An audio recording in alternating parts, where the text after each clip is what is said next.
ចាតាំងពីបានប្រាតូតាឯខាមកចាគេថាជំងឺកតុយខ្លែនហ្នឹងប្រែប្រួលមិនខ្លះចាខ្ញុំនិយាយទៅពីថ្ងៃមុនខ្ញុំទិញមកកំប៉ុងទៅអស់មកដបហ្នឹងទៅខ្ញុំបដកជាមួយកូនដល់ពេលបានកន្លះដបទៅខ្ញុំរៀងអន់អញ្ចឹងចាមើលกระดาษអីกระดาษសกระดาษអីវាអត់ទៅចាញ់ទេចូលអាកំប៉ុងទី2ហ្នឹងដបទី2ហ្នឹងអត់ចាញ់ទេអត់ចាញ់កលីទេចាលែងចាញ់កលីចាញ់ដែរប៉ុន្តែវាតិចចាញ់តិចជាងអាពេលយើងអត់តន់ប្រើចាហើយបើផ្នែកមួយទេផ្នែកហ្នឹងវាធ្ងន់ណាស់ផ្នែកនេះគឺខាងផ្នែកអាហ្នឹងវាធ្ងន់ជាងបើទៅវាទៅយូរទៅវាអត់ប្រឡាស់ហើយទៅវា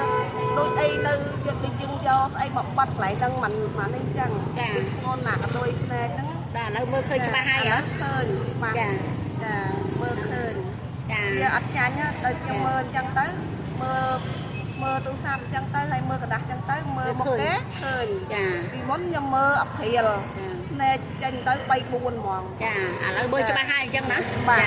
អរគុណច្រើនបងស្រីចា